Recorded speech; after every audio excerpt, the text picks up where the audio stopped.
ఆ! ఓం నమః పాణిని కాత్యాయన పతంజలిభ్యః శబ్దవిద్యా సంప్రదాయ కర్తృభ్యః పరమ ఋషిభ్యః నమో మహద్భ్యో మునిభ్యో గురుభ్యః ఏనాట్యత సమామ్నాయం అధిగమ్య మహేశ్వరాత్ కృష్ణం వ్యాకరణం ప్రోక్తం తస్మై పాణినయే నమః येन धौता गिरः पुंसां विमलैः शब्दवारिभिः तमस्य अज्ञानजं भिन्नं तस्मै पाणिनये नमः वाक्यकारं वररुचिं भाष्यकारं पतञ्जलिं पाणिनिं सूत्रकारं च प्रणतोऽस्मि मुनित्रयम् ओम श्री गुरुभ्यो नमः। నిన్న మనం ఈ సమాస ప్రకరణంలో 2వ అధ్యాయం 2వ పాదంలో సూత్రాలు చూస్తున్నామండి. వాటిల్లో ఈ త్రిజకాభ్యాం కర్తరిచ అనే 2 సూత్రాలు చూసాము. ఆ సూత్రం చూసిన తర్వాత చివర్లో ఒక చిన్న వివరణ లాంటిది అపేక్షితమయ్యి సమయం సరిపోక ఆపేసాం. అంటే ఇక్కడ త్రిజకాభ్యాం కర్తరి అనే కర్తరి పదం ఉంది, మళ్ళీ కర్తరిచ అనే దగ్గర కూడా కర్తరి పదమే ఉంది. ఇప్పుడు 2 కర్తృర్థంలోనే ఉన్నాయి కదా అనే సందేహం వచ్చింది, నిన్న అక్కడ ఆగింది. అంటే దానికి నిన్న అర్థం చూసాము, కొంచెం వివరణ చూద్దాం. ఇప్పుడు ఈ త్రిజకాభ్యాం కర్తరి అనే దానికి అర్థం ఏంటి అంటే కర్తృర్థంలో ఎక్కడైతే షష్ఠీ విభక్తి ఉంటుందో, అంటే షష్ఠీ విభక్తి కర్తృర్థంలో రావాలండి. కర్తరి షష్ఠి అంటే కర్తృకర్మణ కృతి అనే సూత్రం చేత కర్తరి షష్ఠి వచ్చింది కదా, అలాగా కర్తరి షష్ఠి ఎక్కడైతే వచ్చిందో అటువంటి కర్తరి షష్ఠి ఉన్నప్పుడు ఆ షష్ట్యంతమైన పదము సమాసాన్ని పొందదు అని అర్థం అండి. కర్తరి యా షష్ఠి సా తృచా అకేనచ సహన సమస్యతే అంటే కర్తర్థంలో వచ్చినటువంటి షష్ఠీ విభక్తి తృచ్ ప్రత్యాంతమైనటువంటి దాంతో కానీ అక అనే దాంతో కానీ సమాసాన్ని పొందదు అనండి. ఇక్కడ తృచ అనే దానికి ఉదాహరణలు ఇవ్వలేదు, తృచ అనే దానికి లేదు ఉదాహరణ. ఎందుకని లేదు అంటే తృచ్ ప్రత్యయమే కర్తర్థంలో వస్తుంది. తృచ్ ప్రత్యయం నూల్ త్రుచవు అనే సూత్రం చేత చెప్తారండి. నూల్ త్రుచవు పాణిని గారు నూల్ త్రుచవు అనే సూత్రం చేత తృచ్ ప్రత్యయం చెప్పారు. ఈ తృచ్ ప్రత్యయం ఏ అర్థంలో వస్తుంది అంటే కర్త అనే అర్థంలోనే వస్తుంది. కర్తరి కృత్ అని సూత్రం అనమాట. అంటే కర్తర్థంలో కృత్ ప్రత్యయం వస్తుంది. కర్తర్థంలో కృత్ ప్రత్యయం వస్తుంది అంటే ఇది ఉత్సర్గ సూత్రం. ఎక్కడైనా అపవాదం ఉన్నప్పుడు మళ్ళీ పాణిని గారే తయోరేవ కృత్యుక్త కలర్థాహ అని విశేషంగా చెప్తారు. ఈ కర్తరి కృత్ అనేది ఉత్సర్గ సూత్రం. అంటే కృత్సంజ్ఞకమైనటువంటి ప్రత్యయం ఏదైనా కూడా కర్తర్థంలోనే వస్తుంది. ఇప్పుడు ఇక్కడ ఈ నుల్ త్రుచో అనే సూత్రం ఉన్నది, ఇక్కడ ఏ అర్థ నిర్దేశం లేదు. అంటే ఈ అర్థంలో నుల్ వస్తుంది, ఈ అర్థంలో తృచ్ వస్తుంది అని అర్థ నిర్దేశం ఏమీ లేదు. కాబట్టి ఈ తృచ్ ప్రత్యయం అనేది నుల్ ప్రత్యయం అనేది 2 కూడా కర్తార్థంలోనే వస్తాయి. ప్రత్యయం వచ్చిందే కర్తార్థంలో, అంటే ప్రత్యయం చేత కర్త అభిహితం అయిపోయింది. కాబట్టి కర్త ప్రత్యయం చేత అభిహితమైపోవడం వల్ల మళ్ళీ ఈ కర్తని చెప్పడం కోసం ఇంకొక ప్రత్యయం ఏమీ రాదు, అంటే షష్ఠీ ప్రత్యయం రాదు అన్నమాట. అర్థమైందండి?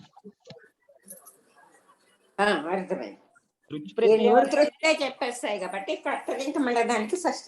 షష్ఠీ ప్రత్యయం ఇంకా షష్ఠీ విభక్తి రాదు. అదే విషయం చెప్తున్నారు. తృచ్ కర్తరి ఏవ విధీయతే, తృచ్ ప్రత్యయం కర్తార్థంలోనే విధించబడుతుంది.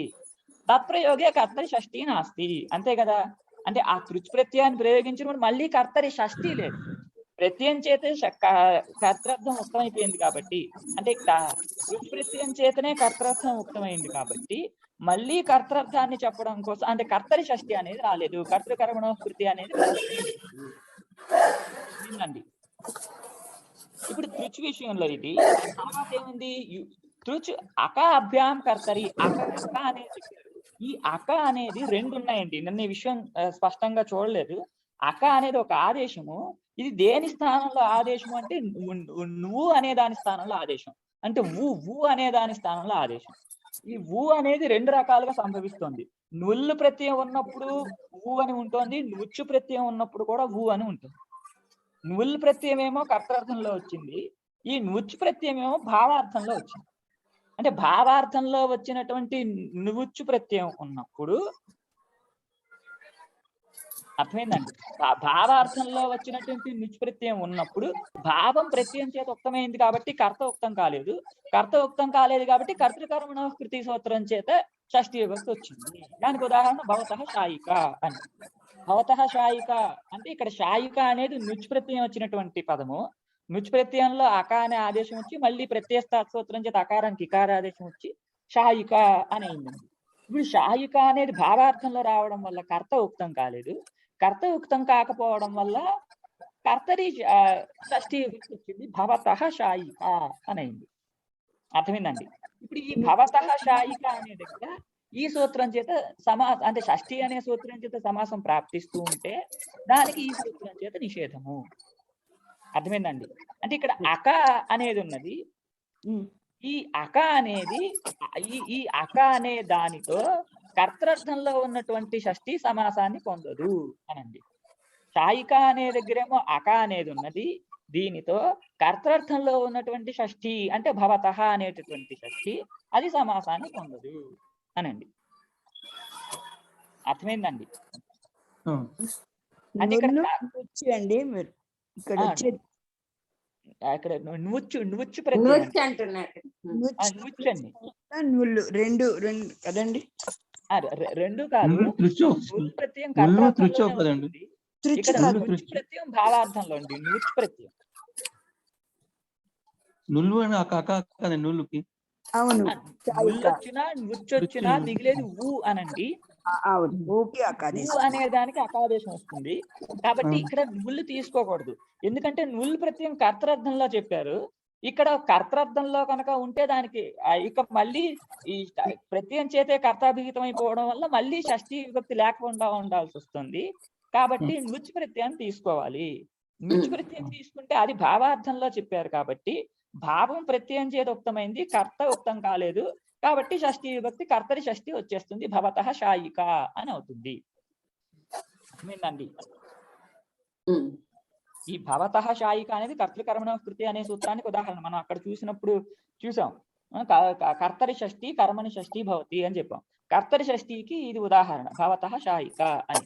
భవతః శాయిక అంటే ఏం కాదండి, భవాన్ చేతే అనే భావార్థం వచ్చింది సార్. ఇక్కడ భావార్థం అలా కాదు. భవతః శాయిక ప్రభాకర్ రాజు గారు భవాన్ చేతే అని వాక్యం ఉంది. భవాన్ చేతే అనేది ఎటువంటి వాక్యం అంటే తింగంతమైనటువంటి వాక్యం. తింగంతమైనటువంటి క్రియాపదం కలిగినటువంటి వాక్యం భవాన్ చేతే అని అయింది. ఇప్పుడు ఈ భవాన్ చేతే అనే దగ్గర తింగంత క్రియని చెప్పకుండా ఈ కృదంత క్రియాపదం చెప్పామనుకోండి, ఏమవుతుంది అంటే చేతే అనే దగ్గర షీం ధాతు ఉంది. ఈ షీం ధాతు కంటే నృత్య అనే ప్రత్యయం వస్తుంది. భావార్థంలో నృత్య ప్రత్యయం వచ్చి షీ నృత్య అని ఉంటే ఇక్కడ వృద్ధి ఆయాదేశము వచ్చి షాయి, స్త్రీలింగంలో తాపు ఇకారం అన్ని వచ్చి షాయిక అని అవుతుందండి. ఇప్పుడు షాయిక అనే దగ్గర భావార్థంలో ప్రత్యయం వచ్చింది. కర్త ఎవరు శయనక్రియను ఆశ్రయిస్తున్నారు అంటే ఎవరు శయనక్రియ కర్త అవుతున్నాడు అంటే భవత్పదార్థము. భవత్పదార్థం కర్త అవుతున్నాడు కాబట్టి భవత్ శబ్దం కంటే ఈ కర్తృకర్మణ కృతి అనే సూత్రం షష్ఠి విభక్తి వచ్చి భవతః శాయిక అని అయిందండి. అర్థమైందండి. ప్రభాకర్ రాజు గారు అర్థమైందండి. ఇప్పుడు భవతః శాయిక శబ్దానికి వచ్చిందంట, ఆశిక శబ్దానికి శాయిక శబ్దానికి ఇక్కడ అక ప్రత్యయం వచ్చిన వాటికి వచ్చి అక అనేది ఉండడం వలన అక అనే దాంతో ఉన్నటువంటి కర్తరి షష్ఠి అంటే భవతః అనేటటువంటి షష్ఠి. ఈ భవతః అనేటటువంటి షష్ఠి అక ప్రత్యాంతమైనటువంటి శాయిక అనే దాంతో సమాసాన్ని పొందదు అనండి. కాబట్టి భవతః శాయిక అనేది. అలాగే భవతః ఆసిక అని కూడా. భవాన్ ఆస్తే తింగంత వాక్యం చెప్తే తింగంతంగా చెప్పకపోతే ఆశిక అనే ఆసిక అనే కృదంత పదం ఉంటుంది. ఈ ఆసిక అనే దగ్గర ఆసన క్రియలో కర్త భవత్ పదార్థము. అప్పుడు కర్తృకర్మణ కృతి అనే సూత్రం చేత కర్తరి షష్ఠి వచ్చి భవతః ఆసిక అని అయిందండి. ఇప్పుడు భవతః ఆసిక అనే దగ్గర ఆసిక అనేది ఇక్కడ కూడా అకప్రత్యాంతమైనటువంటి పదము.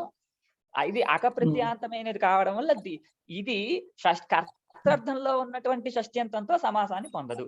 ఇక్కడ కర్తార్థంలో ఉన్న షష్ఠి అంటే భవతః అనేది కాబట్టి ఇక్కడ సమాసం రాలేదు. భవతః శాయిక భవతః ఆసిక అనే ఉంది. ఇదేంటి తృజకాభ్యాం కర్తరే అనే దానికి అర్థం. ఇప్పుడు రెండో సూత్రం చూడండి, కర్తరిచ అని రెండో సూత్రం. ఇప్పుడు ఈ కర్తరిచ అనే సూత్రానికి అర్థం ఏంటంటే, ఇప్పుడు కర్తరిచ అనేది తృచ్చుకి అకాకి విశేషణం. అంటే కర్తర్థంలో ఎక్కడైతే అక ప్రత్యయం వస్తుందో అటువంటి అక ప్రత్యయంతో షష్ఠీ విభక్తి సమాసాన్ని పొందదు అనండి. అర్థమైందండి? ఇందాక చెప్పినప్పుడేమో అక ప్రత్యయాంతంతో కర్తర్థంలో వచ్చిన షష్ఠీ సమాసాన్ని పొందదు అని చెప్పాం. కర్తర్థానికి ఇందాక షష్ఠీ విశేషణం అని చెప్పాం. అప్పుడు కర్తరియా షష్ఠి అని మనం సూత్రార్థం చెప్పాం. కర్తరియా షష్ఠి తృచ అకేనచ సమస్యతే అని దానికి అర్థం. తృజకాభ్యాం కర్తరి అనేదాన్ని. ఇప్పుడు ఇక్కడ అర్థం ఏంటి? ఈ కర్తరి అనేది తృచ్చులోకి ఈ అక అనే దానిలోకి అన్వయిస్తుంది. అప్పుడు కర్తరియ తృచ్చు, కర్తరియ అకహ అని వచ్చింది. అంటే కర్తర్థంలో అక అనేది ఎక్కడైతే ఉన్నదో అటువంటిది షష్ఠ్యంతంతో అటువంటి దానితో షష్ఠ్యంతం సమాసాన్ని పొందదు అని. అర్థమైందండి? అర్థమైందండి? ఒక్కసారి సూత్రార్థం చూద్దాం, మీకు తెలుస్తుంది. కర్తరి యౌ తృజకౌ, కర్తరిచ యౌ తృజకౌ అంటే కర్తరిచ యౌ తృజకౌ అనే దగ్గర చూడండి, ఈ తృచ్చు అక అనే దగ్గర కర్తరి అనేది అన్వయించింది. అందుకని కర్తరిచ యౌ తృజకౌ అని చెప్తున్నారు. అంటే కర్తరార్థంలో ఎక్కడైతే తృచ్చు ఉంటుందో, కర్తరార్థంలో ఎక్కడైతే అక ఉంటుందో అటువంటి దానితో షష్ఠ్యంతం సమాసాన్ని పొందదు అని రెండో సూత్రానికి అర్థం. కర్తరిచ అనేదాన్ని ముందు సూత్రంలో అర్థం చూడండి. కర్తరి యా షష్ఠి సా తృచ అకేనచ సహ న సమస్యతే. అంటే కర్తరి అనేది షష్ఠిలోకి అన్వయించింది. అర్థమైందండి? రెండు చోట్ల అన్వయ భేదం ఉంది. ఇప్పుడు రెండో సూత్రంలో అక అనేది తృచ్ అనేది షష్ఠ్యంతంలో ఉండాలి. అక అనేది కర్తర్థంలో విధించబడి ఉండాలి. అలాగే తృచ్ అనేది కర్తర్థంలో విధించబడి ఉండాలి. అటువంటి ఈ తృచ్చు అక అనేవి అనే వాటితో షష్ఠ్యంతం సమాసాన్ని పొందదు అని రెండో సూత్రానికి అర్థం. అర్థమైందండి? ప్రభాకర్ రాజు గారు అర్థమైందండి? చెప్పండి. ఇప్పుడు నిన్న చివర్లో మీరు అడిగారండి, అందుకనే మళ్ళీ ఇది మొదలు పెట్టాను. నిన్న చివరిలో మన పంక్తి ఇది రేపు చూద్దామంటే ఇంకొంచెం రేపు వివరిద్దామని అనుకున్నాను. ఇక్కడ ఈ కర్తరి అనే పదం ఎక్కడెక్కడ అన్వయిస్తుంది అనే దాన్ని బట్టి సూత్రార్థం ఉందండి. కర్తరి అనే పదం ఉంది, షష్ఠి అనేది ఒక పదం ఉంది, తృజకవు అనేది ఒక పదం ఉంది ఈ రెండు సూత్రాల్లో. ఇప్పుడు మొదటి సూత్రంలోకి వచ్చేటప్పటికి కర్తరి అనే పదం షష్ఠిలోకి అన్వయించింది. కర్తరి షష్ఠి తృజకాభ్యాం న సమస్యతే అనేది మొదటి సూత్రానికి అర్థం. కర్తరి షష్ఠి అంటే కర్తర్థంలో ఎక్కడైతే షష్ఠి విభక్తి వచ్చిందో అది త్రిజకాలతో సమాసాన్ని పొందదు అన్నమాట, మొదటి సూత్రానికి అర్థం. రెండవ సూత్రానికి ఏంటి? కర్తరి యౌ తృజకవు అంటే కర్తరి అనేది తృజకవులోకి అన్వయించింది. అంటే కర్తర్థంలో ఎక్కడైతే తృచ్చు, కర్తర్థంలో ఎక్కడైతే అక అనే ఉంటాయో వీటితో షష్ఠ్యంతం సమాసాన్ని పొందదు అన్నమాట. అర్థమైందండి? అక్కడ కర్తర్థంలో షష్ఠి, ఇక్కడ కర్తర్థంలో ఈ ప్రత్యయాలు అక తృచ్ ప్రత్యయ అంటారు. అంతేనండి. అదే దానికి దీనికి తేడా. అంతే. మొదటి సూత్రంలో కర్తర్థం కర్తర్థంలో ఉండాలి. కర్తర్థం అన్ని చోట్ల సమానమేనండి. ఈ కర్తర్థం అనేది దేనిలో అన్వయిస్తుంది అనే దగ్గర సూత్ర భేదం ద్వారా అర్థభేదం. మొదటి సూత్రంలోనేమో షష్ఠి అనే దానిలోకి కర్తర్థం అనేది అన్వయించింది. రెండో సూత్రంలోనేమో తృజకో అనే దగ్గర షష్ఠి ఈ కర్తర్థి అనేది అన్వయించింది.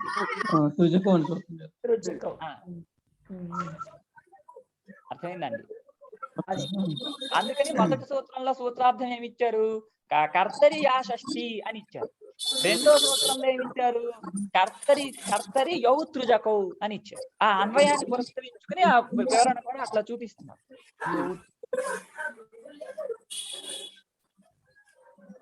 అందరికీ అర్థమైందంటే పై విషయంలోకి వెళ్ళిపోతాం అండి.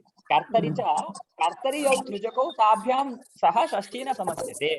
ఇక్కడ కర్తరి యౌ తృజకౌ అని చూపిస్తున్నా కూడా ఈ కర్తరి అనేది అక అనే దగ్గరే అన్వయిస్తుంది గాని తృచ్ అనే దగ్గర అన్వయించదు. అది కూడా నిన్న చూసామండి. కర్తరి యౌ తృజకో అని రెండు ఉన్నాయి. ఇట్లా రెండు ఉన్నా కూడా కర్తృర్థంలో ఏదైతే ఈ తృచ్చు, కర్తృర్థంలో ఏదైతే అక అనేది ఉన్నదో వాటితో షష్ఠ్యంతం సమాసాన్ని పొందదు అని అర్థం ఉన్నది. ఈ అర్థంలో ఇప్పుడు ఈ కర్తరి తృచ్ అనేది విశేషణం చెప్పడం అక్కర్లేదు, చెప్పక్కర్లేదు. తృచ్ అనే దగ్గర కర్తరి అనే విశేషణం చెప్పక్కర్లేదు. ఎందుకని చెప్పక్కర్లేదు అంటే తృచ్ అనేది ఎప్పుడు కూడా కర్తర్థంలోనే ఉంటుంది. కర్తర్థ భిన్నమైనటువంటి తృచ్చు ఎక్కడా లేదు.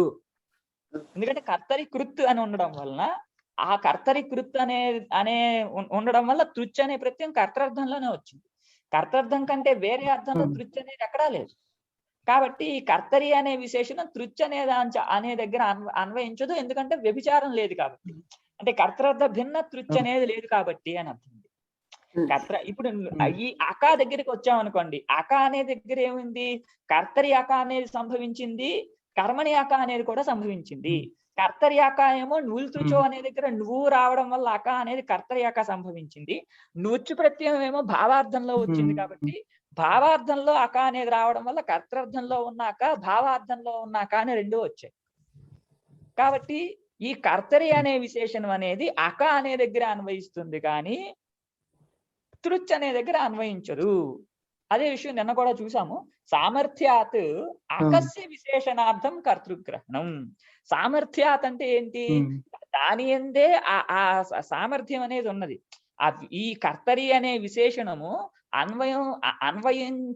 అన్వయించతగ్గ యోగ్యత కలిగిన అక అనేది మాత్రమే. అక అనేది మాత్రమే అన్వయించదగ్గ యోగ్యత కలిగింది. తృచ్ అనేది అన్వయించదగ్గ యోగ్యత కలిగిందే కాదు. దీన్ని చెప్పడం కోసం నిన్న ఒక న్యాయం చెప్పాం. సంభవ వ్యభిచారాభ్యాం స్యాద్ విశేషణం అర్థవత్ అని. అంటే ఒక విశేషణం ఎప్పుడైనా ఉన్నది అంటే అది అర్థవత్ అంటే ప్రయోజనవత్ అన్నమాట. అది ప్రయోజనవత్ ఎప్పుడు అవుతుంది అంటే సంభవ వ్యభిచారాభ్యాం అంటే ఒక సంభవము ఉండాలి, ఒక వ్యభిచారం కూడా ఉండాలి. అంటే అది సంభవించి ఉండాలి ఒక దగ్గర, సంభవించకుండా ఉండాలి ఇంకొక దగ్గర. ఇట్లా రెండు ఉన్నప్పుడు మాత్రమే అక్కడ చెప్పినటువంటి విశేషణం అనేది ప్రయోజనం కలిగింది అవుతుంది. దీనికి ఉదాహరణగా లౌకిక ఉదాహరణ చెప్తాం. ఏమని? ఒక క్లాసులో ఒక్కడే అబ్బాయి ఉన్నాడు, మిగిలిన వాళ్ళందరూ అమ్మాయిలు ఉన్నారు. అప్పుడు ఆ తెల్ల చొక్కా వేసుకున్న అబ్బాయిని తీసుకురా అని చెప్పడం వల్ల ఆ తెల్ల చొక్కా వేసుకున్న అనే విశేషణానికి ప్రయోజనం ఏమీ లేదు. ఎందుకంటే ఉన్న క్లాసులో అబ్బాయిల్లో ఒకే ఒకడు ఉన్నాడు, మిగిలిన వాళ్ళందరూ అమ్మాయిలు. కాబట్టి ఆ అబ్బాయి ఏ చొక్కా వేసుకున్నా ఆ క్లాస్ లో ఉన్న అబ్బాయిని తీసుకురా అంటే వాడినే తీసుకొస్తారు. అంతే కదండి. మళ్ళీ తెల్ల చొక్కా వేసుకున్నా అని చెప్పాల్సిన అంటే చెప్పడం వల్ల తెల్ల చొక్కా అనే విషయం ప్రయోజనం లేదు, అర్థవత్తు కాదనమాట, అది ప్రయోజనవత్తు కాదు. ఇప్పుడు ఎప్పుడు కుదురుతుంది? ఒకే తెల్ల చొక్కా వేసుకున్న అమ్మాయిలు లేరు అంటే ఒకే అబ్బాయి చాలా మంది అమ్మాయిలు ఉన్నారు. దాంట్లో అమ్మాయిల్లో రకరకాల చొక్కాలు వేసుకున్న వాళ్ళు ఉన్నారు. దాంట్లో తెల్ల చొక్కా వేసుకున్న అమ్మాయిని తీసుకురండి అని చెప్పామనుకో. అమ్మాయిల్లో ఒకళ్ళు తెల్ల చొక్కా, ఎర్ర చొక్కా, పచ్చ చొక్కా ఏదో అంటే ఒకళ్ళు తెల్ల చొక్కా వేసుకున్న వాళ్ళు ఒకళ్ళు ఉన్నారు, తెల్ల చొక్కా వేసుకోని వాళ్ళు ఒకళ్ళు ఉన్నారు. అంటే సంభవం తెల్ల చొక్కా వేసుకున్న వాళ్ళ దగ్గర ఉంది, వ్యభిచారం తెల్ల చొక్కా వేసుకోని వాళ్ళ దగ్గర ఉంది. కాబట్టి ఈ అమ్మాయిల విషయంలో ఈ విషయంలో తెల్ల చొక్కా వేసుకుని ఉన్న అమ్మాయిని తీసుకురండి అనే దగ్గర అక్కడ ఆ విశేషణం అనేది అర్థవత్ అయింది, ప్రయోజనవత్ అయింది. ఎందుకంటే ఎక్కువ మంది అమ్మాయిలు ఉన్నారు, అందులో ఒకళ్ళు వేసుకున్నారు ఒకళ్ళు వేసుకోలేదు కాబట్టి. అర్థమైందండి? ఇప్పుడు ఈ తెల్ల చొక్కా వేసుకున్న అబ్బాయిని తెల్ల చొక్కా వేసుకున్న అమ్మాయిని తీసుకురండి అని వాక్యం ఉంది. అప్పుడు ఈ తెల్ల చొక్కా వేసుకున్న అమ్మాయిని తీసుకురండి అనే విశేషణం అర్థవత్తు, ప్రయోజనవత్తు. కానీ తెల్ల చొక్కా వేసుకున్న అబ్బాయిని తీసుకురండి అనే దగ్గర తెల్ల చొక్కా అనే విశేషణం నిరర్ధకమేగా, ప్రయోజనవత్తు కాదుగా. ఇప్పుడు ఈ తెల్ల చొక్కా వేసుకున్న అబ్బాయిని తీసుకురండి లాంటిది కర్తరితృచ్ అన్నమాట. కర్తరితృచ్ అనేది ఎప్పుడు కూడా కర్తర్థంలోనే తృచ్ ఉండడం వల్ల వాడు ఒక అబ్బాయి అంటే సరిపోతుంది, తృచ్ అంటే సరిపోతుంది. మళ్ళీ కర్తరి అనే విశేషణం దానికి చెప్పక్కర్లేదు. కాబట్టి ఈ విశేషణం అనేది ఒక్కడే ఉన్నారు కాబట్టి మన విశేషణం వేరే చెప్పక్కర్లేదు. అవునండి. సామర్థ్యాత్ అంటే ఏంటి? సంభవస్య సత్వాత్ అన్నమాట. అంటే కేవలం అక అనే దాంట్లోనే కర్తర్యక అకర్తర్యక అనే రెండు సంభవిస్తున్నాయి కాబట్టి సామర్థ్యాత్ అకస్య విశేషణార్థం కర్తృగ్రహణం అనండి. కర్తరి అనేది కేవలం అక అనే దగ్గర మాత్రమే అన్వయిస్తుంది కానీ తృచ్ అనే దగ్గర అన్వయించదు. ఎందుకని అంటే ఇతరత్ర వ్యభిచారాభావాత్, వ్యభిచారమే లేదు. వ్యభిచారమే లేదు అంటే ప్రకృతంలో అకర్తర్థంలో ఉన్నటువంటి తృచ్ అనేదే లేదు కాబట్టి ఇది దానికి అన్వయించదు. కర్తరి అనే విశేషణం తృచ్ అనే దాంట్లో అన్వయించదు అనండి. ఇప్పుడు దీనికి ఉదాహరణలు ఇస్తున్నారు. ఇప్పుడు అపాం స్రష్ట అని ఉన్నదండి. అపాం స్రష్ట అనే దగ్గర స్రష్ట అనేది తృజంతమైనటువంటి పదము. ఈ తృజంతమైనటువంటి పదము ఇది కర్తర్థంలో ఉంది. అంటే తృచ్ అనేదే కర్తర్థంలో ఉంది.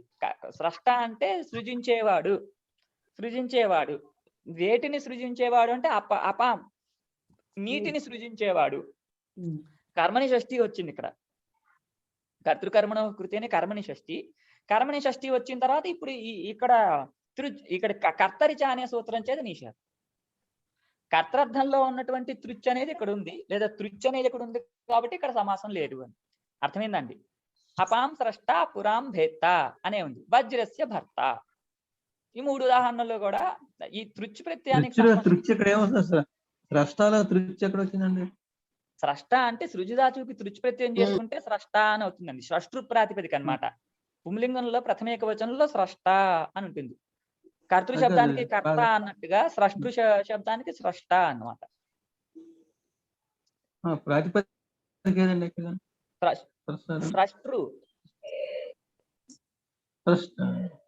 స్రష్టృ అనండి. రుకారాంతం అండి. తృచ్ వస్తుంది కదా, తృచ్ వస్తే అది రుకారాంతంగా వచ్చి అది స్రష్టృ అనేది కాబట్టి స్రష్ట. అవునండి. అలాగే పురాం భేత్త. భేత్త అనేది కూడా తృచంతమైనటువంటి పదం. భేతృ అన్నమాట. బిద్ధాతుకి తృచ్ చేస్తే భేతృ అని ఉంటుంది. దానికి ప్రథమ ఏకవచనంలో భేత్త అని ఉంటుంది పుంలింగంలో. పురాం భేత్త. ఇక్కడ కూడా కర్మని షష్ఠి ఉన్నది, కర్తరి షష్ఠి లేదు. ఇక్కడ ఈ సూత్రం చేత నిషేధం వచ్చింది. అంటే షష్ఠి అనే సూత్రం చేత సమాసం ప్రాప్తిస్తుంటే దానికి ఈ సూత్రం చేత నిషేధము. అపాం స్రష్ట పురాం భేత్త అని ఉన్నాయి. దాని తర్వాత వజ్రస్య భర్త అని ఉందండి. వజ్రస్య భర్త అనే దగ్గర అంటే వజ్రానికి స్వామి అనే అర్థం అన్నమాట. వజ్రస్య భర్త అంటే వజ్రస్వామి అంటే అనే అర్థంలో. ఇప్పుడు ఇక్కడ వజ్రస్య అనేటటువంటి షష్ట్యంతమైనటువంటి పదము భర్త అనేటటువంటి తృజంతంతో సమాసాన్ని పొందదు అనండి. ఒక నిమిషం. వజ్రస్య భర్త అంటే స్వామి అని అర్థం కాదు. వజ్రం భినత్తి అనే అర్థంలో, అంటే వజ్రాన్ని భేదించేవాడు అనే అర్థంలో. వజ్రాన్ని భేదించేవాడు అనే అర్థం ఉన్నది. వజ్రస్య స్వామి అనే అర్థం కాదు. వజ్రాన్ని భేదించేవాడు అని అర్థము. ఈ వజ్రాన్ని భేదించేవాడు అనే దానిలో వజ్రం అనేది కర్మ కాబట్టి కర్మని షష్ఠి వచ్చింది. కర్మని షష్ఠి ఉండగా సమాసం రావాల్సి వస్తుంటే ఈ సూత్రం చేత దీనికి నిషేధము వజ్రస్య భర్త అనే ఉందండి. అర్థమైందండి. ఇప్పుడు దీని తర్వాత ఒక ప్రశ్న. ఏంటంటే, మనం ఇంతకు ముందు సూత్రాల్లో షష్ఠీ సమాసాన్ని చెప్పేటటువంటి సూత్రాల్లో ఒక సూత్రం చదివాం, యాజకాదిభిశ్చ అని. అంటే యాజకాది గణాల్లో ఉన్నటువంటి వాటిలతో షష్ఠ్యంతం సమాసాన్ని పొందుతుంది అని. యాజకాది గణాల్లో ఉండేటటువంటి వాటిలతో షష్ఠ్యంతం సమాసాన్ని పొందుతుంది అని చెప్పాం. అలా ఆ యాజకాది గణాల్లో అంటే ఆ యాజకాది గణంలో ఉన్నటువంటి ప్రాతిపదికల్లో భర్తృ అనే పదం కూడా ఉన్నది. కాబట్టి భర్తృ అనే పదం యాజకాది గణంలో ఉండడం వలన మరి ఆ సూత్రం చేత సమాసం రావచ్చుగా. ఈ సూత్రం చేత రాకపోయినా ఆ సూత్రం చేత యాజకాది బిశ్చ అనే సూత్రం చేత సమాసం రావచ్చు కదా. అంటే ఈ యాజకాది బిశ్చ అనే సూత్రం అనే దగ్గర యాజకాది గణంలో ఉండేటటువంటి పదాల్లో ఉన్న భర్తృ అనే పదము పతి పర్యాయమైనటువంటి భర్త అనే పదము. అంటే రక్షించేవాడు, పోషించేవాడు అనే అర్థం కలిగినటువంటి పదము భర్తృ అనేది ఆ గణంలో ఉన్నది. ఇక్కడ రక్షించేవాడు, పోషించేవాడు అని అర్థం లేదు. ఇక్కడ భేదించేవాడు అని అర్థం ఉన్నది కాబట్టి ఇక్కడ యాజకాదిభిశ్చ అనే సూత్రం చేత కూడా సమాసం రాదు. అర్థమైందండి? అదే విషయం చెప్తున్నారు ఇక్కడ. ననుచ భర్తృ శబ్దోహ్యయం యాజకాదిషు పఠ్యతే. అంటే భర్తృ అనేటటువంటి యాజకాది గణంలో పఠించబడింది కదా. అంటే పఠించబడింది కదా అంటే ఏమైంది? పఠించబడింది కాబట్టి ఈ సూత్రం చేత సమాసం రాకపోయినా కూడా యాజకాదిభిశ్చ అనే సూత్రం చేత సమాసం రావచ్చు కదా అని ప్రశ్న. దానికి సమాధానం చెప్తున్నారు. సంబంధి శబ్దస్య పతి పర్యాయస్య తత్ర గ్రహణం. అంటే యాజకాదుల్లో ఉండేటటువంటి యాజకాదుల్లో ఉండేటటువంటి భర్తృ అనే పదానికి అర్థం ఏంటంటే పతి అంటే భరించేవాడు, పోషించేవాడు అని అర్థము. అంటే పతి పర్యాయ వాచి అయినటువంటి శబ్దం అక్కడ పఠించడం వలన పతి పర్యాయ వాచి అయినటువంటి దానికే ఆ సూత్రం చేత సమాసం అనేది వస్తుంది. ఇక్కడ పతి పర్యాయం ఇక్కడ గ్రహించబడలేదు కాబట్టి ఇక్కడ సమాసం రాదు అనండి. అర్థమైందండి? అర్థమైందండి. తర్వాత తృచ్ అనే దానికి ఉదాహరణలు చూపించారు. దాని తర్వాత అక అనే దానికి చూపిస్తున్నారు. అక కల్వతి అంటే అక అనే దానికి ఉదాహరణలు ఇక మీద చెప్పబోయేవి అని. ఏమని? ఓదనస్య భోజక అని ఉందండి. ఓదనస్య భోజక అనే దగ్గర భోజక అనే దగ్గర భుజధాతు కంటే నూలు ప్రత్యయం కర్తార్థంలో వచ్చింది కాబట్టి కర్తార్థంలో ఉన్నటువంటి అక అంటే భోజక అనేటటువంటి. భోజక అంటే భోక్త అనే అర్థం అండి. కర్తార్థంలోనే అక అనేది వచ్చింది. అవునండి, కర్తార్థంలోనే అక వచ్చింది కాబట్టి ఈ అక అటువంటి దానితో షష్ఠ్యంతమైనటువంటి భోజనస్య అనేది సమాసాన్ని పొందదు అన్నమాట. అంటే షష్ఠి అనే సూత్రం చేత సమాసం ప్రాప్తిస్తుంది. సమాసం ప్రాప్తిస్తుంటే ఈ కర్తరిచ అనే సూత్రం చేత నిషేధము బోధనస్య భోజక అని ఉంటుంది. అలాగే సక్తూనా పాయక. అవునండి, తర్వాత నిషేధం కాదండి, ఆ సూత్రం దగ్గరికి వెళ్ళినప్పుడు చూద్దాం. సక్తూనా పాయక అంటే సక్తువులు అంటే ఇవి పేలాలండి. అంటే పేలాల నీటిని తాగేవాడు అని. ఈ పాయక అనే దగ్గర కూడా నుల్ ప్రత్యయం ఉన్నది. ఈ నుల్ అనేది కర్తార్థంలో ఉన్నటువంటి నుల్లు. ఈ కర్తార్థంలో ఉన్నటువంటి నులంతమైనటువంటి దీనితో సక్తూనాం అనేటటువంటి షష్ఠ్యంతో సమాసాన్ని పొందదు. షష్ఠి అనే సూత్రం చేత ప్రాప్తి, దానికి ఇక్కడ నిషేధం. ఇక్కడ ప్రక్రియ ఏమీ లేదండి, అందుకని చెప్పించట్లేదు. మీరు ప్రక్రియ చెప్పించట్లేదని తెలియదు అని అనుకోక్కర్లేదు. ప్రక్రియ ఏదైనా ఉంటే మనం ప్రక్రియ ఎట్లా చెప్పాలి, ఏ సూత్రం ప్రవర్తిస్తుంది, ఏ సూత్రం ప్రవర్తించట్లేదు, ఇన్ని ఆలోచించాలి. ఇక్కడ ఏమీ లేవు. షష్ఠి సూత్రం సమాస ప్రాప్తికి నిషేధం అంతేనండి. దాని తర్వాత ఇక్కడ వరకు అందరికీ అర్థమైందంటే పై సూత్రంలోకి వెళ్దాం. పై సూత్రం వెళ్దామండి. నిత్యం క్రీడాజీవికయో. నిత్యం అంటే ఇక్కడ ఏంటి, ఇప్పటి వరకు కూడా షష్ఠీ సమాసం చెప్పారు, ఆ షష్ఠీ సమాసానికి నిషేధం చెప్పారు. ఈ షష్ఠీ సమాసం నిషేధం అయిపోయిన తర్వాత ఇప్పుడు మళ్ళీ నిత్యంగా షష్ఠీ సమాసాన్ని చెప్తున్నారు. నిత్యంగా షష్ఠీ సమాసం వస్తుంది ఎప్పుడు అంటే క్రీడాజీవికయోహో. క్రీడ అనేది తెలుస్తున్నప్పుడు లేదా జీవిక అనేది తెలుస్తున్నప్పుడు, క్రీడ అని కానీ జీవిక అని కానీ తెలుస్తున్నప్పుడు షష్ఠ్యంతం నిత్యంగా సమాసాన్ని పొందుతుంది అనండి. ఇప్పుడు సూత్రార్థం చూద్దాము. నా ఇది నివృత్తం నా తృజకౌ అంటే ఏంటి? నా అంటే నా నిర్ధారణ అనే సూత్రం నుండి నా అనేది ఇంత అది ఇక్కడికి అనువృత్తిగా రాలేదు. ఎందుకంటే నిత్యం అని చెప్పడం వల్ల, నిత్యం అని చెప్తూ నా అని చెప్పడం వల్ల సామర్థ్యాత్ నా అనేది అనువృత్తిగా రాలేదు అన్నమాట. అంటే నిషేధ నిత్యం ప్రవర్తతే అని అర్థం కాదండి. అలా కూడా సందేహం కలగచ్చు. నా అనేది అనువృత్తిగా వచ్చింది అంటే అర్థం ఏమవుతుంది? నిత్యంగా నిషేధం వస్తుంది అనే అర్థం రావాల్సి వస్తుంది. అది అర్థం కాదు. అది అర్థంగా కాకూడదు అనే ఉద్దేశంతో నా ఇది నివృత్తం అని చెప్తున్నారు. అర్థమైందండి? నా ఇది నివృత్తం, నా అనేది అనువృత్తిగా రాలేదు. నా తృజకౌ అంటే తృజకౌ నా నివృత్తవు అన్నమాట.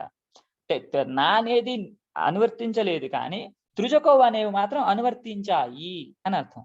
తృచ్ అనేదానికి అక అనేదానికి కూడా అనువృత్తి వచ్చింది. అప్పుడేమవుతుంది, తృజంతమైనటువంటి దాంతో అకాంతమైనటువంటి దాంతో షష్ఠి అంతం నిత్యంగా సమసిస్తుంది.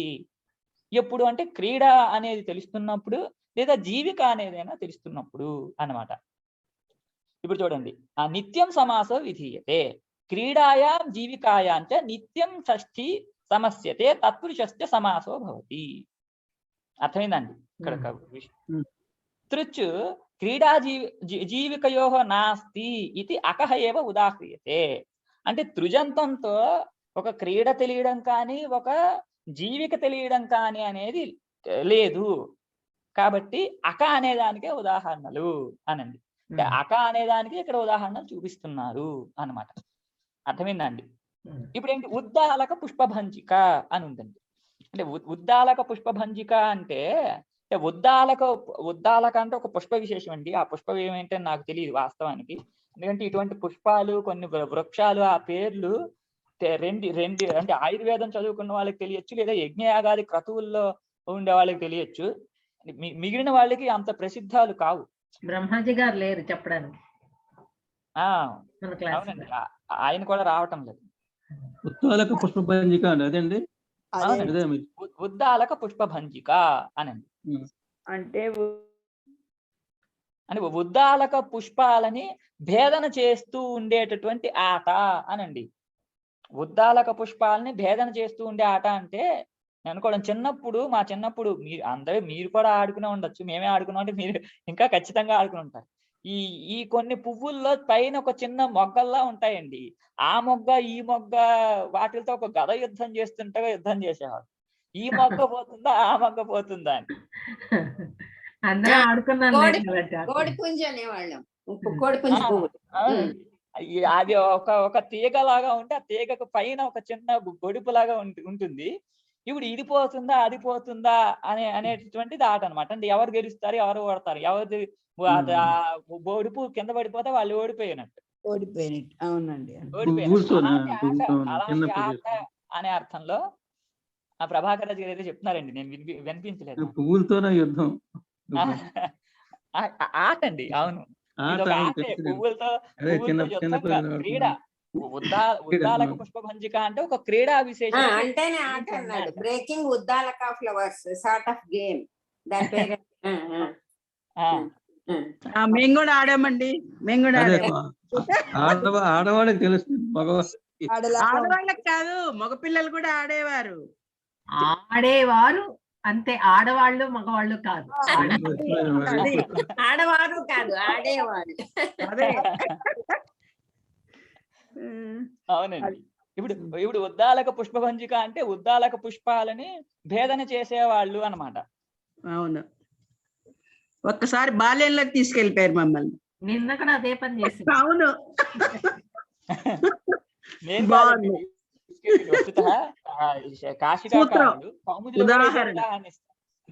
అవును. క్లాస్ లో కూర్చోబెట్టారు, ఇవాళేమో ఆటల్లో దింపారు. అలా కాదు, వ్యాకరణాన్ని ఆటలతో పాటలతో నేర్పిస్తున్నారు రాజేష్ గారు. అదే నేనే ఇక్కడ గ్రంథంలో ఉన్నదేనండి. నాకు మామూలుగా ఇటువంటి అంటే పాఠం అనేది మళ్ళీ ప్రసంగం వచ్చింది కాబట్టి. అవును, మా ఇంటర్మీడియట్ లో కొంపల్లి సత్యనారాయణ గారు మాకు కొవ్వూరులో వ్యాకరణం చెప్పేవారండి. అంటే నాకు వ్యాకరణం మీద ఆసక్తి కలగడానికి ఆయనే ప్రధాన కారణం. అఫ్ కోర్స్ మన గురువు గారు కూడా ఎలాగో కారణమే. కాకపోతే మొట్టమొదటి ముద్ర ఆయనది పడిపోయిందండి. ఆయన క్లాస్ కి వచ్చేటప్పుడు ఎప్పుడు కూడా ఒక నవ్వుతూ లౌకిక ఉదాహరణలు ఎక్కువగా చెప్తూ ఒక క్లాస్ అంతా ఒక ఎంటర్టైనింగ్ గా ఉండేదన్నమాట. వ్యాకరణం క్లాస్ అంటే మేము చాలా ఆసక్తిగా వెయిట్ చేస్తూ ఉండేవాళ్ళం. ఎప్పుడు ఈ క్లాస్ వస్తుంది. మేమంటే నేనైతే పర్సనల్ గా వెయిట్ చేసేవాడిని, అందరి సంగతి నాకు తెలియదు. ఆ క్లాస్ ఎప్పుడు వస్తుందా అని నేనైతే వెయిట్ చేసేవాడిని సాయంత్రం వరకు. అందులో ఆయన రూల్స్ కూడా పెట్టేవారు. రూల్స్ అంటే ఏంటి, ముందు మాకు రఘువంశం షష్ఠసరిగా చెప్పారు. రఘువంశం షష్ఠసరిగా కొన్ని శ్లోకాలు అయిపోయిన తర్వాత కౌముది మొదలు పెట్టాలి. రఘువంశం షష్ఠసర్గ అంటే మీకు చెప్పక్కర్లేదు కదండి. అందులో శ్లోకాలు ఆ వర్ణన అదంతా కూడా ఎలా ఉంటుంది. ఒక క్లాస్ లో అందులో అటువంటి వాళ్ళు పాఠం చెప్తున్నప్పుడు 100% ఎంటర్టైనింగ్ గా ఉంటుంది. అవును, చాలా నచ్చేది. దాని తర్వాత ఏంటి, మీకు తర్వాత కౌముది అనేది ఉన్నది. కౌముది చదవాలంటే శబ్దమంజరిలో శబ్దాలన్నీ కంఠస్థం చేసి చెప్తేనే కౌముది స్టార్ట్ చేస్తాను. మీరు అప్పటిదాకా శబ్దాలు అప్పచెప్పరు, అప్పటిదాకా నేను కౌముది మొదలు పెట్టను అన్నారు. చాలా కాలం అంటే మేము క్లాసులో అందరూ చెప్పలేదు నాకు గుర్తుండి, కానీ నెంబర్ ఆఫ్ వాళ్ళు కొంతవరకు చెప్పారు. చెప్పిన తర్వాత ఏంటి, ఆయన ప్రతిరోజు కొన్ని శబ్దాలు అడగడం, శ్లోకం చెప్తూ శబ్దాలు చెప్పిన తర్వాత కౌముది పాఠం మొదలు పెట్టడం. ఆయన క్లాస్ లో ఎప్పుడు కూడా మాకు ఉన్న 2 సంవత్సరాల్లో బోర్ అనిపించింది. అంటే ఎందుకు, ఆయన ఎంటర్టైనింగ్ చేస్తూ, అంటే విద్యార్థులకి ఒక ఎట్టి పరిస్థితిలో బోర్ అనేది రాకుండా, కష్టం అనేది అనిపించకుండా చెప్పడం అనేది, అంటే నేను మొట్టమొదట ఆయన దగ్గర చూశాను. కొంపెల్ల రామశాస్త్రి అండి? కాదండి, ఆయన వాళ్ళ అన్నయ్య గారు కొంపెల్ల సత్యనారాయణ శాస్త్రి గారని. ఓహో, ఈయన సత్యనారాయణ శాస్త్రి గారు. మాస్టర్ ఆయన పేరు చెప్పినట్టు గుర్తండి. విశ్వ ప్రసిద్ధులండి, గురువు గారు చాలా సార్లు చెప్తారు, మాస్టర్ చాలా సార్లు చెప్తారు. అదే అన్నారు. అంటే ఆయన ఏంటంటే క్లాస్ చెప్తున్నప్పుడు ఎప్పుడు అలాగే చెప్పేవారు. ఒకసారి ఎప్పుడు ఆయన ఫోన్ చేసి, వ్యాకరణ క్లాస్ అంటే భయపెట్టకూడదురా, కొంచెం చాలా అంటే అన్ని గభీర విషయాలు కూడా ఒకటేసారి చెప్పేసి కన్ఫ్యూజన్ తీసుకురాకూడదు, సామాన్యంగా కొంచెం లౌకిక ఉదాహరణలతో చెప్పాలి అని చెప్పారు ఆయన. అంటే ఆయన చెప్పారు అని చెప్పడం వరకే, నేను అది ఇంప్లిమెంట్ చేస్తానా లేదని నాకు తెలియదు. అది లౌకిక ఉదాహరణలు చాలా తక్కువ వస్తాయి నేను చెప్తున్న దాంట్లో, కానీ ఆయనకంటే ఆయన అనుభవం, ఆయన శాస్త్రజ్ఞానం, ఆయన కావ్య జ్ఞానం అవన్నీ సహకారి కారణాలుగా ఉంటాయి. అది వేరే విషయం. అంటే సరళంగా చెప్పడం అనేది ఆయనకి సాధ్యం. అంటే పావనేశ్వరి గారు ప్రసంగాన్ని తీసుకొచ్చారు కాబట్టి చెప్పడం. బాగుందండి, లైవ్ గా ఉంటుంది అలా చేస్తే క్లాస్. అవునండి, మనం మళ్ళీ అక్కడికో వెళ్ళిపోతే ఇక్కడికి వచ్చేద్దాం. ఇప్పుడు ఏదో ఉద్దాలక పుష్పపంజిక అనేది ఉదాహరణ. ఉద్దాలక పుష్పపంజిక అనేది ఏంటి, ఒక క్రీడా విశేషానికి పేరు అన్నమాట. ఒక క్రీడ, ఆ క్రీడలో ఏం చేస్తారంటే వృద్ధాలక పుష్పాలని భేదన చేస్తారు. ఆ ఉద్దాలక పుష్పాలని భేదనం చేసేటటువంటి క్రీడ ఉద్దాలక పుష్పభంజిక అనండి. అర్థమైందండి? ఇప్పుడు ఆ ఉద్దాలక పుష్పభంజిక అనే ఇక్కడ ఏంటి, ఇక్కడ నిత్యంగా సమాసం వచ్చిందనమాట.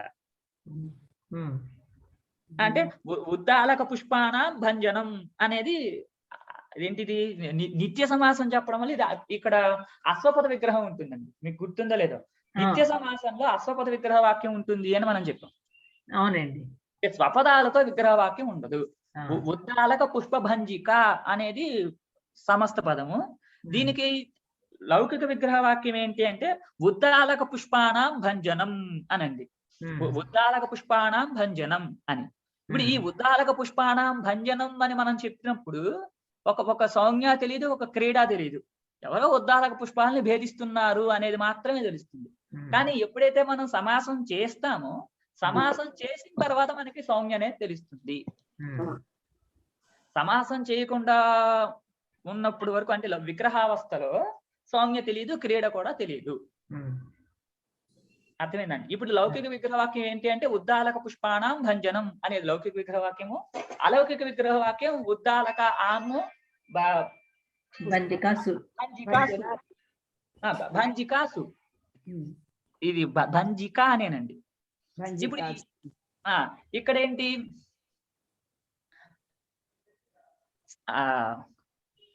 షష్ఠి అనే సూత్రం చేత సమాసం ప్రాప్తిస్తుంటే దానికేమో ఈ కర్తరిచ అనే నిషేధము, ఆ కర్తరిచ అనే నిషేధాన్ని కూడా బాధిస్తూ నిత్యం క్రీడా జీవిక యోహో అనే సూత్రం చేత సమాసము.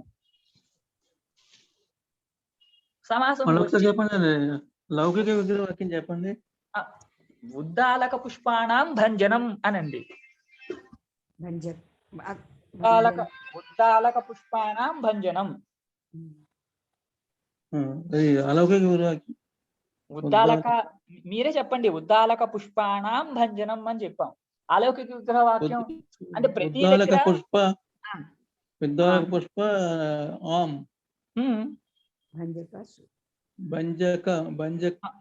భంజిక. క్రీడ అనేది స్త్రీలింగంలో ఉండడం వల్ల భంజిక అనే ఉంటుంది అనమాట. భంజిక సు సు శబ్దం అండి, కాదండి. భంజికం భంజికమే శబ్దమే అదే. భంజనం అనేది లౌకిక విగ్రహవాక్యంలోనండి. అవునవునవును, భంజిక. సరే.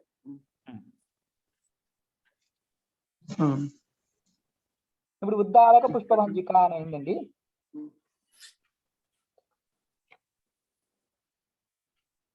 ఇప్పుడు అలౌకిక విగ్రహవాక్య అవస్థలో ఇక్కడ షష్ఠి అనే సూత్రం చేత సమాస సంజ్ఞ ప్రాప్తి, దానికి కర్తరిచ అనే నిషేధము, ఆ నిషేధానికి మళ్ళీ ప్రతిప్రసం నిత్యం క్రీడా జీవిక యోగం అనేది ఈ సూత్రం చేత నిత్యం సమాసం అన్నమాట. అంటే అంటే ఇంకొకటి కూడా చెప్పొచ్చు, ఇక్కడ షష్ఠి అనే సూత్రం చేత వికల్పంగా సమాస సంజ్ఞ ప్రాప్తి, దానికేమో కర్తరిచ అనే నిషేధము, దాన్ని కూడా బాధిస్తూ నిత్యంగా నిత్యం క్రీడా జీవిక యోగం అనే సూత్రం చేత సమాసము. ఒక్క నిమిషం అండి, ఈ లోపల ఈ రూపం ఎవరైనా చెప్తారండి?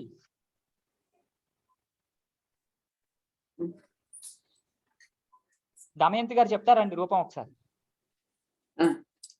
ఉద్దాలక పుష్పాణం భంజనం, లౌకిక విగ్రహవాక్యం. ఉద్దాలక పుష్ప ఆం భంజిక సు అలౌకిక విగ్రహవాక్యం.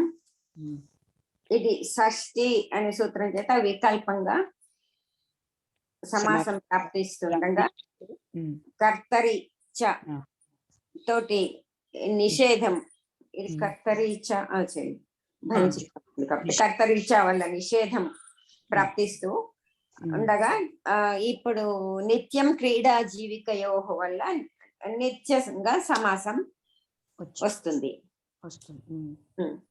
అప్పుడు తత్పురుష సమాసం. ఉద్దాలక అప్పుడు మళ్ళా మనకి ఇది కృత్ అధిత సమాసాస్య వల్ల ప్రాతిపదిక సంజ్ఞ సుపోధాతు ప్రాతిపదిక యోహ వల్ల సుప్పులకు లుక్ రాగా ఉద్దాలక ఉండగా అదే ప్రథమా నిర్దిష్టం సమాస ఉపసర్జనం వల్ల ఉద్దాలక పుష్పకి ఉపసర్జన సంజ్ఞ, ఉపసర్జన పూర్వం వల్ల ఉద్దాలక పుష్ప అనే పూర్వ నిపాతం గల ఉద్దాలక పుష్ప భంజిక అనే ప్రాతిపదిక ఏర్పడుతుంది. ఇప్పుడు దీనికి విశిష్టార్థ చెప్పేసుకోవచ్చు. విశిష్టార్థ అవన్నీ వస్తాయండి, ఇంకా అవన్నీ ఉంటాయి. పరవలింగాలు ద్వంద్వ తత్పురుషయో వల్ల ఇది స్త్రీ కేవలం ఉత్సర్గ అపవాదం ఏది ప్రాప్తిస్తుంటే దాన్ని బాధిస్తూ ఏది వస్తుందో అది మాత్రమే చూస్తున్నాం అండి. మిగిలినవన్నీ కార్యాలు కూడా ఇంతకు ముందు చెప్పినట్టుగానే ఉంటాయి. అవునండి, అవన్నీ దమయంతి గారు చెప్పారు కూడా. చెప్పాను, ఇది చెప్పలే. పరవలింగం ద్వంద్వ తత్పురుషయో వల్ల ఇది స్త్రీలింగంలో ఉంది కాబట్టి దీనికి ఇప్పుడు మనం సుప్రత్యయాలు విశిష్టాత్ శుభాదిషు కార్యేషు కృతేషు ఉద్దాలక పుష్ప భంజిక అనే రూపం అంతేనండి. అలాగే వారణ పుష్ప ప్రచాయిక అనండి, అంటే వారణ పుష్పాణం ప్రచయనం అనండి. అంటే వారణ పుష్పాలని ప్రచయనం అంటే ఒక్కొక్క దాన్ని ఏరి తీసుకోవడం అన్నమాట, అది ఒక క్రీడ. అప్పుడు ఇక్కడ కూడా అంటే వారణ పుష్పాణం ప్రచయనం అనే లౌకిక విగ్రహవాక్యము, అంటే వారణ పుష్పాణం ఇది అలౌకిక విగ్రహవాక్యంలో ఏమవుతుంది? వారణ పుష్ప ఆము ప్రచయిక సు ప్రచయిక సు అనండి. ఇంకా మిగిలిన కార్యాలన్నీ ఇందాక చెప్పినట్టుగానే ఉంటాయండి. శుభాది కార్యాలు వచ్చిన తర్వాత వారణ పుష్ప ప్రచాయిక అని అవుతుంది, అంతే. దేంటి క్రీడ అనే అర్థంలో 2 ఉదాహరణలు చూపిస్తున్నారు. తర్వాత జీవిక అనే దానికి ఇంకొక 2 ఉదాహరణలు. జీవికాయ అంటే జీవిక అనే అర్థంలో లేఖక అంటే దంతలేఖనేన దంతానాం లేఖనేన జీవతి అనేది లౌకిక విగ్రహవాక్యం అన్నమాట. అంటే దంతలేఖనం వల్ల బతుకుతూ ఉండేవాడు, అర్థమైందండి. దంతలేఖనం వల్లే బతుకుతూ ఉండేవాడు. లేఖనం అంటే రాయడం అని అర్థం కాదండి. ఇక్కడ చెక్కడం, షేప్ చేయడం అనేటటువంటి అర్థాలు దంతానాం లేఖనేన జీవతి అనే అర్థంలో దంతానాం లేఖనేన జీవతి అనేది లౌకిక విగ్రహవాక్యం. రాజేష్ గారు ఇక్కడ ఇంకొక అర్థం కూడా ఇచ్చారండి దంత లేఖకకి. మామూలుగా లోకంలో ప్రచలితమైన కథలు ఉన్నాయి చూడండి, వాటిని దంత కథలు అంటారంట. సో అది రాసే అతన్ని కూడాను దంత లేఖక అని అంటారు, లేఖక అంటారట. అంటే అది జీవికగా ఉన్నప్పుడే, జీవికగా ఉన్నప్పుడు. అవునండి, కరెక్ట్. అవునండి. అది ఎందులో ఇచ్చారండి అది? సిద్ధాంత కౌముది. ఓకేనండి, అందులో చెప్తే మనకి ప్రమాణభూతంగానే తీసుకోవచ్చు. ఏం కథలు అన్నారు? మీరు ఎక్కడన్నా పుస్తకంలో చూడండి, 483 పేజీలోనే ఏమో ఉంది చూడండి, రెండో బుక్ లో. చెప్పొచ్చండి ఇది. దంతానాం లేఖకేన జీవతి. లేఖనేన జీవతి. దంతాం లేఖక సు అండి. దంతా ఆమనండి, షష్ఠి అంతమే. దంత ఆహం లేఖక సు అలౌకిక విరాకి. అవునండి, షష్ఠి సూత్రం చేత వికల్పంగా షష్ఠి సమాసం వస్తుంది. కాగా కత్తరిచ అనే సూత్రం చేత నిషేధింపబడుతున్నది. నిషేధింపబడుతూ నిత్యం క్రీడా జీవిక యోగం అనే సూత్రం చేత నిత్యంగా సమాసం. షష్ఠి సమాసమే కదండి ఇది. షష్ఠి అనే సూత్రం చేత సమాసం ప్రాప్తిస్తుంటే దాన్ని బాధిస్తూ కర్తరిచ అనే నిషేధము, దాన్ని కూడా బాధిస్తూ ఈ సూత్రం చేత నిత్యం సమాసం అన్నమాట. నిత్యం అది సమాసం వచ్చేది ఏది అని షష్ఠి తత్పురుషేనండి, కానీ ఈ సూత్రం చేత వస్తుంది అంతే. ఈ సూత్రం చేత వస్తుంది, షష్ఠి తత్పురుష సమాసం వస్తుంది. అవునండి, ఉత్తది సమాసస్య అనే సూత్రం చేత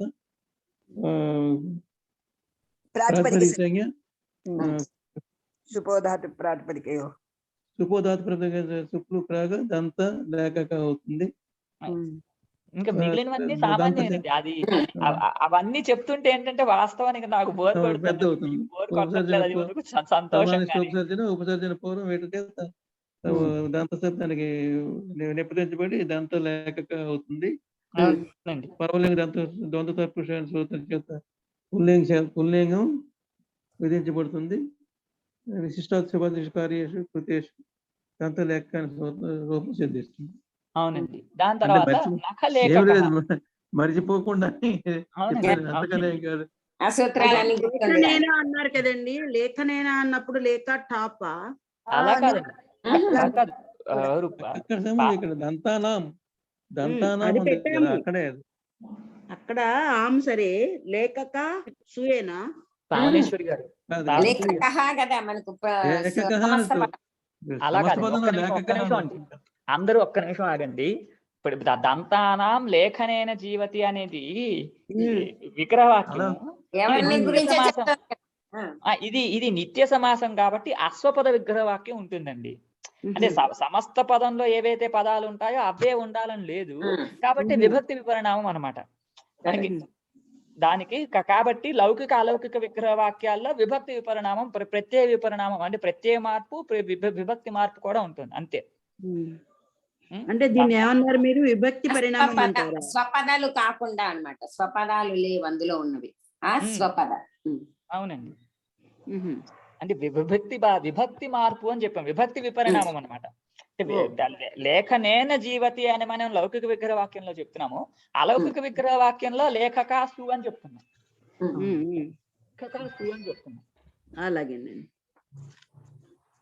ఇది కూడా ప్రక్రియ అంతా అంతేనండి. ప్రక్రియలో ఇంకా అదంతా తెలుసు. అది లేఖనేనా అన్నారని ఒకవేళ అలా రాయాలా అని నాకు డౌట్ వచ్చింది. ఓకే, ఇక్కడ వరకు అందరికీ అర్థమైందండి. దీని తర్వాత ఒక చిన్న ప్రశ్న ఉంది. క్రీడా జీవిక యోహైతికిం అంటే క్రీడా జీవిక అనేవి మాత్రం ఉన్నప్పుడే, ఇవి లేనప్పుడు ఈ సమాసం రాదు అన్నమాట. దానికి ఇంకో ఉదాహరణ బోధనస్య భోజకః. బోధనస్య భోజకః అని ఇక్కడ బోధనస్య భోజకః అనే దగ్గర భోజకః అనేదేమో తృచ్ ప్రత్యాంతమైన నుల్ ప్రత్యాంతమైనటువంటి పదమైంది. ఇది కర్తరి నుల్ కాబట్టి కర్తరిచ అనే సూత్రం చేత ఇక్కడ నిషేధము వచ్చింది, సమాసం రాలేదు. రాజేష్ గారు చెప్పండి. ఫుడ్ క్రిటిక్స్ ఉంటారు కదండి, వాళ్ళకి తినడము దానిపైన పుస్తకాలు రాయడం వాళ్ళకి జీవనోపాధి కదండి. ఎక్కడండి? Food critics. Food critics. వాళ్ళకి వాళ్ళకి వచ్చినప్పుడు అప్పుడు సమాసం వస్తుందేమో అలాంటి వాళ్ళకి. అవునండి, అవును. ఫుడ్ క్రిటిక్స్, అలాగే ఫుడ్ క్రిటిక్స్ అనే అక్కర్లే. ఇప్పుడు క్రిటిక్స్ కాకుండా కొన్ని ఈ కంపెనీస్ లో దీన్ని టేస్ట్ చేయడం కోసమే అవునండి, టీ టేస్టర్స్, వైన్ టేస్టర్స్ ఉంటారండి. ఇప్పుడు ఆ టేస్ట్ అంటే సాఫ్ట్వేర్ కంపెనీస్ లో ఏంటంటే ప్రోగ్రామింగ్ టెస్ట్ చేసే వాళ్ళు ఉంటారు, టెస్ట్ ఇంజిన్ ఏదో అంటారు. అంటే ఆ ప్రోగ్రామ్ అంతా సరిగ్గా రన్ అవుతుందా లేదా అని చూడాలి, వాళ్ళ పని అదే. ఇప్పుడు వీళ్ళ కంపెనీస్ లో వీళ్ళు ఏంటంటే ఇది సరిగ్గా ఉందా లేదా, ఉప్పు ఎక్కువైందా, కారం ఎక్కువైందా, తక్కువైందా, మసాలా సరిపోయిందా లేదా అని రుచి చూడడం వీళ్ళ పని. అంటే అలాంటి వాళ్ళు ఉన్నారు అంటే అదే జీవిక అనుకున్నప్పుడు సమాసం వస్తుంది, సమస్య వస్తుంది. అవునండి. ఇక్కడ క్రీడా జీవిక యోహితికి అంటే క్రీడా జీవిక రెండు లేవు అనే పక్షంలో అన్నమాట. బోధనస్య భోజక అనేది జీవిక కూడా కాదు, క్రీడ కూడా తెలియట్లేదు అనే అర్థంలో కర్తరిచ అనే నిషేధమే వచ్చింది, కానీ ఈ సూత్రం చే సమాసం అనేది రాలేదు. దాని తర్వాత అందరికి ఇక్కడ వరకు అర్థమైంది అంటే పై సూత్రంలోకి వెళ్దాం అండి. అలాగే అండి, అందరికీ అర్థమైందండి. సూత్రంలో వార్తికాలు చాలా ఉన్నాయండి. అవునండి, ఎందుకంటే ఇక్కడతో షష్ఠీ సమాస ఘట్టం అయిపోయింది. ఇక్కడ నుండి ఉపపద సమాసం మొదలవుతుంది అనమాట. ఏకదేశి సమాసము, షష్ఠీ సమాసము, షష్ఠీ సమాస నిషేధాలు, నిత్యం షష్ఠీ సమాసం ఇవన్నీ అయిపోయాయి. ఇక్కడ నుండి కూడా ఉపపద సమాసాలు కొన్ని చెప్తారు. ఉపపద సమాసాలు, గతి సమాసాలు, రెండు గతి సమాసాలు అని కూడా వ్యవహారం ఉంది. అంటే అవునండి, ఈ సూత్రం చేత వచ్చే సమాసానికి గతి సమాసం అని పేరు అన్నమాట. ఇప్పుడు మనం ఒక్క నిమిషం, ఈ మనము ఈ క్రీడార్థాన్ని జీవితార్థాన్ని సూచించి అక ప్రత్యయం ఉందిగా, అది ఉండాలి. అవునండి, కర్తృర్థంలో వచ్చినటువంటి అక అనేది ఉండాలి. కర్తృర్థం, అవునండి.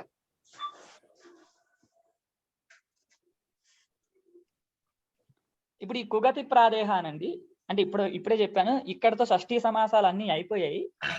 ఇక మీద నుంచి చెప్పబోయే ఉపపద సమాసాలు అన్నమాట చెప్పబోయేవి. దానిలో మొట్టమొదటి సూత్రం చెప్తున్నారు, కుగతి ప్రాదయ అనండి. కు అంటే ఒక అవ్యయము. ఈ అవ్యయమైనటువంటి కు అనేది అలాగే గతి అంటే గతి సంజ్ఞలు గతి సంజ్ఞను కలిగినటువంటి ప్రాదులు, ఆ గతి సంజ్ఞకాలు ప్రాదులు అన్నమాట. గతి అంటే గతి సంజ్ఞ కలిగినవి ప్రాదులు కూడా సమాసాన్ని పొందుతాయి అని అర్థం. సహసుపా అది వస్తుందండి, విభాష అనేది రాదు. ఇక్కడికి ఏంటంటే నిత్యం అనేది అనువృత్తిగా వస్తుంది ఇక మీద నుంచి కొన్ని సూత్రాల్లోకి. నిత్యం సమాసం అన్నమాట ఇదంతా కూడా. అందుకని వీటిల్లో కూడా స్వపద విగ్రహాలు ఉండవు, అస్వపద విగ్రహాలే ఉంటాయి ఇక మీద చెప్పబోయే సూత్రాలు అన్ని చోట్ల కూడా. అన్ని అంటే ఒక 4 సూత్రాలు, అంతకుమించి ఏమి లేవు. తర్వాత నుంచి వేరే సమాసాలు మొదలవుతాయి. ఈ చెప్పే 3-4 సూత్రాల్లో సమాసం నిత్యంగా ఉంటుంది. నిత్యంగా సమాసం ఉండడం వల్ల లౌకిక విగ్రహ వాక్యంలో పదాలు సమస్త పదం కంటే వేరుగా ఉంటాయి. ఓకేనండి, ఒకసారి సూత్రార్థం చూద్దాము. నిత్యం ఇది వర్తతే అంటే నిత్యం క్రీడా జీవికయోహ సూత్రం నుండి నిత్యం అనేది అనువృత్తిగా వస్తుంది. అలాగే కుశబ్ద అవ్యయం పరిగృహ్యతే అంటే కు అనేది అవ్యయమైనటువంటిది గ్రహించబడుతుంది అనండి. కుశబ్ద అవ్యయం పరిగృహ్యతే అంటే అవ్యయమైనటువంటి కుశబ్దం గ్రహించబడుతుంది అని. గతి పదం చేత ఏంటి, గతులు చెప్పబడతాయి అన్నమాట.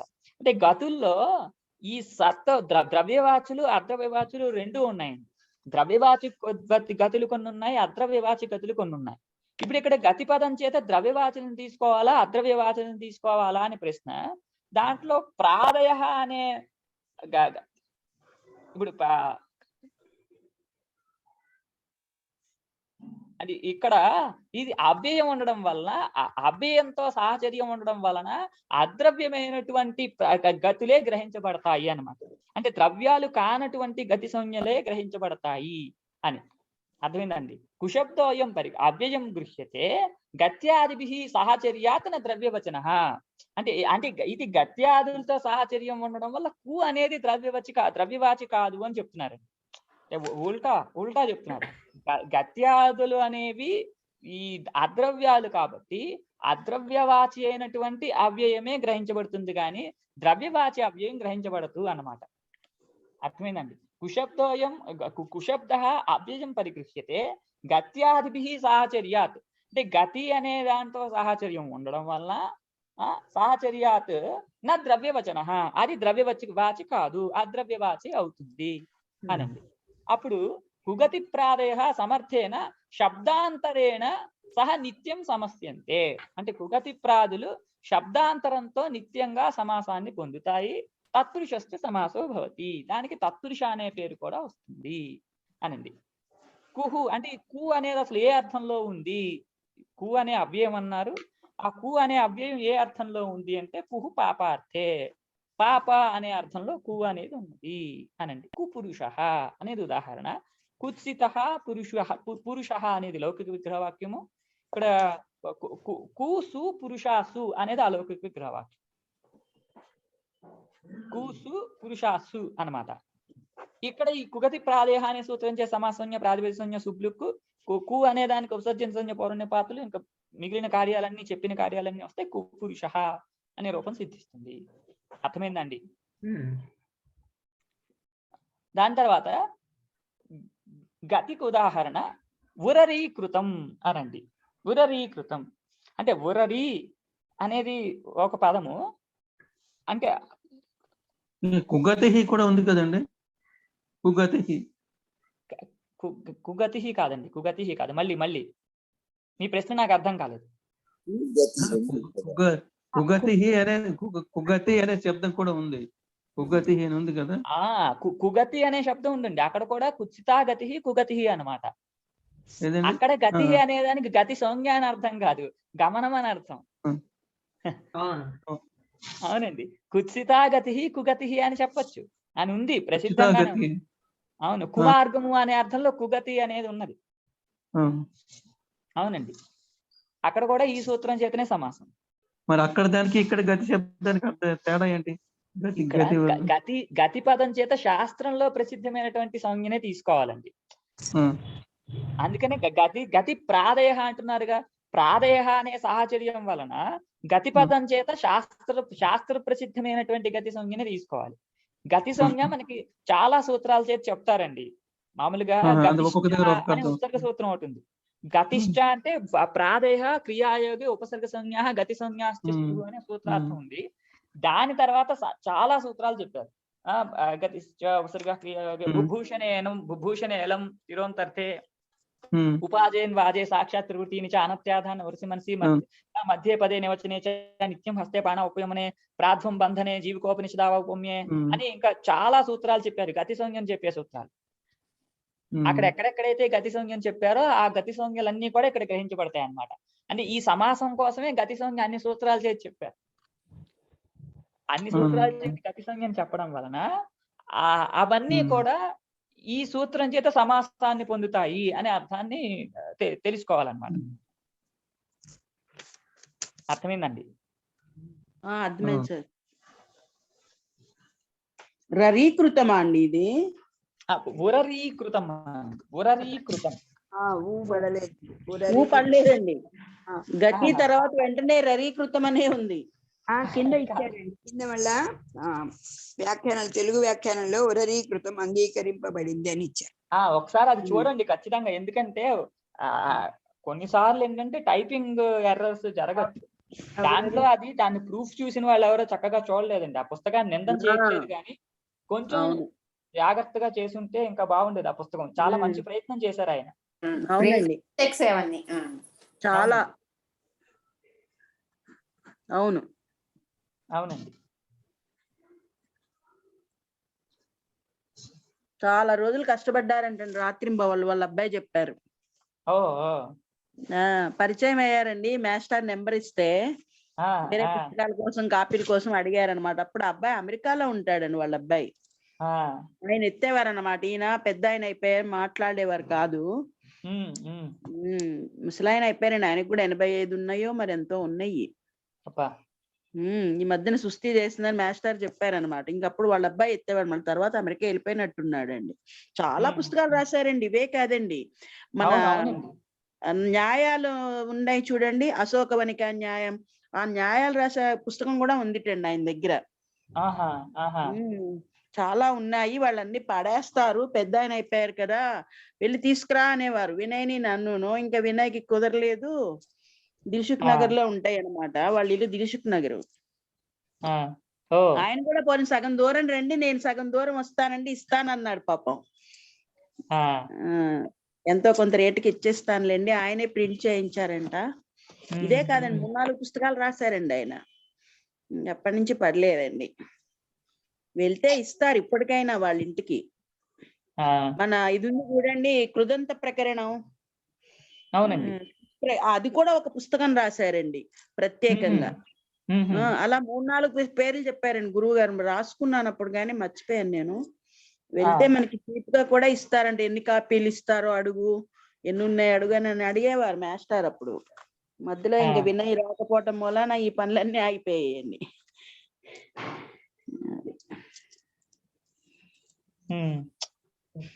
చాలా రాశారండి, చాలా కష్టపడ్డారు. చెప్పండి. తెలుగు పుస్తకంలో ఉరరీకృతం ఉంది, నా దగ్గర ఉన్న పుస్తకంలోనూ ఊరీకృత్య అని ఉంది. రెండు ఒకటే, కరెక్టేనా అండి? రెండు ఉన్నాయండి, ఊరీకృతం వేరు, ఉరరీ వేరు. అంటే ఊరి ఉరరీ రెండు కూడా అవ్యయాలు అన్నమాట. 2 అవ్యయాలు ఉన్నాయి, రెండింటికి కూడా ఈ గతి సంజ్ఞ ఉంది, 2 తీసుకోవచ్చు. 2 స్వీకార అదే అంగీకరింపబడింది అని.